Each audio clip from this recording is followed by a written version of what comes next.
Welcome friends, आपका मेरे कहानियों के चैनल में बहुत बहुत स्वागत है। चलिए फ्रेंड्स, आज की कहानी का सफर शुरू करते हैं।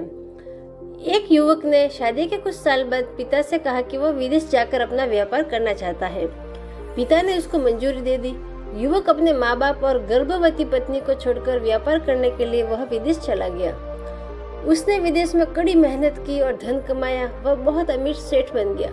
लगभग 15 वर्ष धन कमाने में बीत गए और उसे वापस घर लौटने की इच्छा हुई। उसने पत्नी को पत्र लिखा और लौटने की इच्छा उसमें जताई और उसने बोला कि मैं जल्द ही आने वाला हूँ, और वह हवाई जहाज में बैठ गया। वह कुछ दिनों बाद अपने नगर पहुंचा। नगर के एक चौराहे पर उसने देखा कि एक व्यक्ति एक बोर्ड के साथ खड़ा था। उस बोर्ड पर लिखा हुआ था कि बेशकीमती ज्ञान के सूत्र। उसने उस व्यक्ति के पास जाकर पता किया तो उसने बताया कि मैं बेशकीमती ज्ञान के सूत्र बेच रहा हूँ। तो वो बोला, ठीक है, एक सूत्र मुझे भी दे दो। वह आदमी बोला, मेरे हर ज्ञान सूत्र की कीमत 100 स्वर्ण मुद्रा है।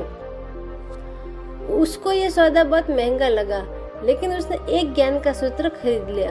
उस व्यक्ति ने उसको ज्ञान का सूत्र दिया कि कोई भी कार्य करने से पहले 2 मिनट रुककर सोच लेना। उसने वह सूत्र अपनी डायरी में लिखा और उसको घर पहुंचते पहुंचते रात हो गई। उसने सोचा, इतने वर्षों बाद लौटा हूँ तो क्यों न सीधे पत्नी के पास चला जाऊं और उसे सरप्राइज दे दूं। घर के सभी जो नौकर वगैरह थे उनको उसने इशारों से बोल दिया कि मतलब घर में कुछ भी हलचल नहीं करनी है, कुछ बोलना नहीं है कि वो आया या नहीं आया। और वह सीधा अपनी पत्नी के रूम में जा पहुंचा। तो उसने वह उस रूम में जाते ही देखा कि उसकी पत्नी किसी एक अनजान व्यक्ति के साथ में बेड पे सोई हुई थी। यह देखकर वह गुस्से से आग बबूला हो गया। वह सोचने लगा कि मैं परदेश में उसकी चिंता करता रहा और यह यहाँ अन्य पुरुष के साथ सो रही है। आज मैं इन दोनों को जिंदा नहीं छोड़ूंगा। वह गुस्से से तलवार निकालकर दोनों पर वार करने ही वाला था कि इतने में उसे 100 स्वर्ण मुद्राओं के बदले जो ज्ञान सूत्र खरीदा था उसकी याद आ गई। कुछ भी कार्य करने से पहले 2 मिनट सोच ले। वह 2 मिनट सोचने के लिए रुका। उसने तलवार वापस पीछे हटाई, लेकिन वह तलवार उसने जैसे ही पीछे रखी वह किसी बर्तन से जाके टकरा गई। बर्तन के गिरने की आवाज से उसकी पत्नी की नींद खुल गई।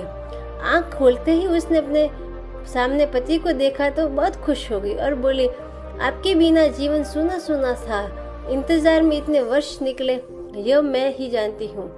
पत्नी ने इतना बोलकर पास सोए हुए युवक को उठाते हुए बोली, बेटा उठ जा, तेरे पिताजी आए हैं। युवक उठकर जैसे ही पिता को प्रणाम करने झुका तो उसके माथे की पगड़ी उसके पैरों में गिर गई। उसके लंबे लंबे बाल बिखर गए। पत्नी ने कहा, यह आपकी बेटी है, इसके सम्मान को कोई आँच न आए, इसलिए मैंने इसे बचपन से ही पुत्र के समान लालन पालन किया और अच्छे संस्कार दिए हैं। यह सुनकर उसकी आंखों से आंसू की धारा बह निकली। उसने पत्नी और बेटी को गले लगा लिया और सोचने लगा कि यदि आज मैंने उस ज्ञान सूत्र पर अमल नहीं किया होता तो आवेश में आकर कितना अनर्थ हो जाता। मेरे हाथों से मेरा ही निर्दोष परिवार खत्म हो जाता। तो फ्रेंड्स, इस छोटी सी कहानी से हमें ये शिक्षा मिलती है कि जल्दबाजी में आकर कोई निर्णय नहीं लेना चाहिए, क्योंकि आवेश में कोई भी निर्णय लेते हैं तो वो हमें अच्छे बुरे का ख्याल नहीं रहता है और हम अपने गुस्से होने की स्थिति में कोई भी निर्णय लेकर अपने खुद अपने ही घर में कोई बड़ा नुकसान कर देते हैं। इसलिए हमें कुछ भी करने से पहले 2 मिनट सोच लेना चाहिए। कोई भी निर्णय लेने से पहले 2 मिनट सोच लेना चाहिए। दिमाग ठंडा होने दे और फिर सोचे कि क्या सही है, क्या गलत है और आपको उसके आगे क्या करना चाहिए। Thank you friends.